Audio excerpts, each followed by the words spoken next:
In this video, I explain the main tracking systems used in falconry, their differences, their advantages, and their drawbacks, and where to correctly place the transmitters on a Harris hawk.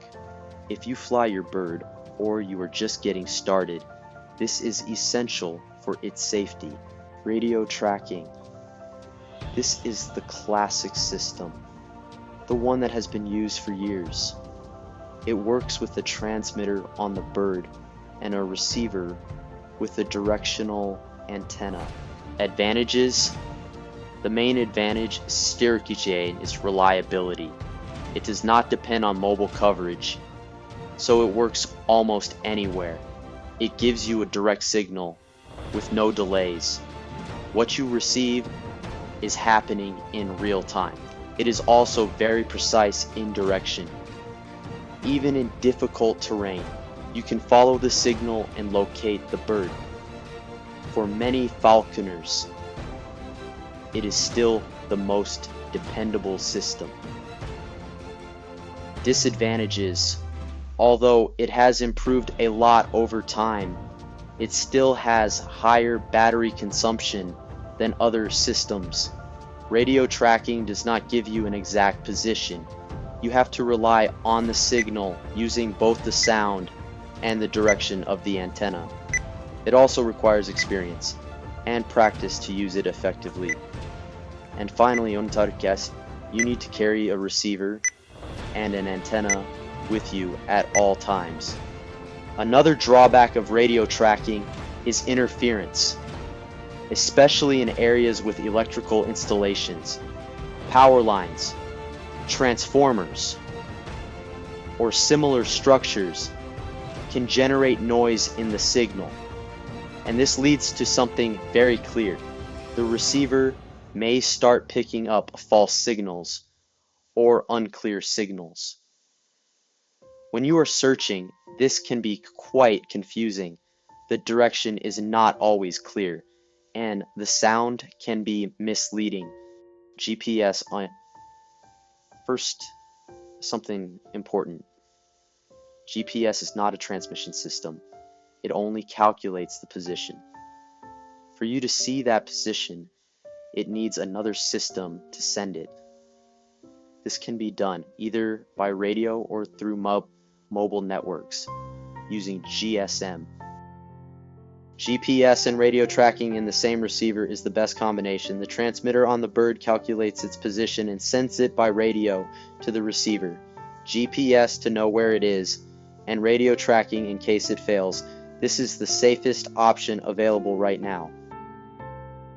Advantages: you do not depend on mobile phone signal. The transmitter sends the signal directly to the receiver by radio. As we have already said, it can be considered the most reliable and secure method. Some companies also have an application to see maps and location on the mobile phone, as well as information such as flight speed, height, distance, altitude, and so on. Drawbacks. One of the main drawbacks of radio reception systems is the price. It is not a cheap system. You need two complete devices on one side, the transmitter carried by the bird, and on the other the radio receiver with antennas. In my specific case, the receiver I use has two antennas, one antenna for radio tracking and another for the GPS signal. This makes the equipment more complete but also more bulky, especially when moving through the field. It has high battery consumption, especially when it is connected to your mobile phone, as it is constantly sending data. GPS with GSM uses the mobile phone network like your phone. The transmitter has a SIM card and sends the position to your mobile phone. Advantages: you receive the exact location of the bird on your mobile phone. You can place it on the terrain. It is very convenient. You do not need to carry anything other than your mobile phone. It has quite low battery consumption, and this is for a very simple reason. It is not sending the location continuously, but at time intervals that you can configure yourself. You can choose to send position every 10 seconds, every 30 seconds, every minute or even every several minutes. This greatly reduces consumption. It is one of the most affordable systems to acquire, although you usually have to pay a monthly fee to your mobile provider for the SIM card. Drawbacks: it depends on mobile phone coverage. Without coverage, there is no data, so we cannot see the bird position. This happens very often in the countryside, in rural areas, which are the places where we usually hunt, although this problem is much smaller. If you use a IoT multi-operator card, it connects automatically to any available network and works much better in rural areas. Another drawback is its size. It is slightly larger than other transmitters, but it is not usually a problem for Harris hawks. Where to place the transmitter?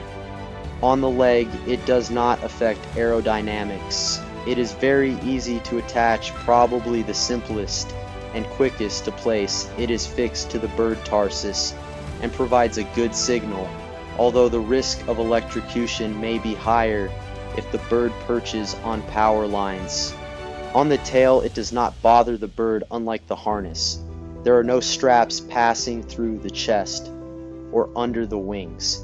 It is easy to put on and remove. The transmitter integrates with the tail feathers, minimally affecting its balance and natural maneuverability. Drawback: it can be lost if the bird molts or if the feather where the clip is attached breaks.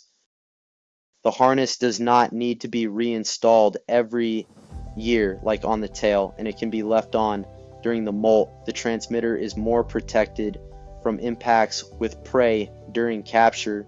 It is the position furthest from possible contact with power lines, reducing the risk of electrocution compared to the leg.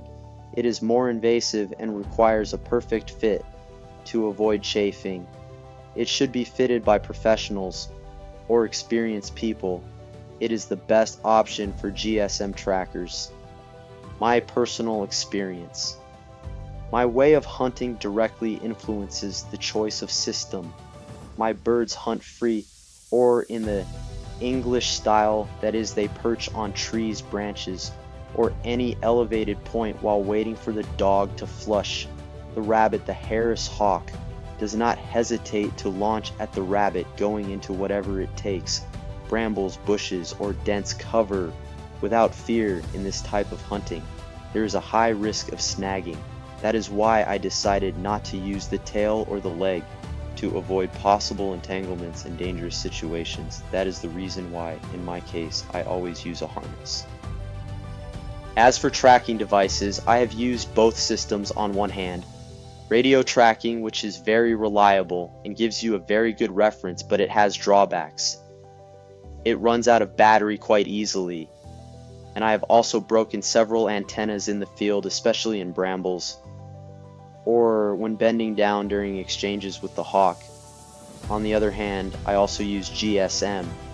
It worked well, but in the countryside there was very little coverage, so in many situations I could not use it when I really needed it for several months. Now I have been using a pilot tracker in testing phase from the brand GPBEL. This device uses a multi-operator IoT SIM card, which allows me to have coverage most of the time. It is very comfortable to use. It has very low battery consumption, and so far it has never failed me in terms of coverage. Today it is the system I use the most for the type of hunting I practice, and well, this is what works for me in my daily use. As always, this is only my personal experience, always referring to the Harris hawk, and it is not an exact science. I am not trying to criticize any system or any brand. Each falconer and each bird is different. See you in the next video.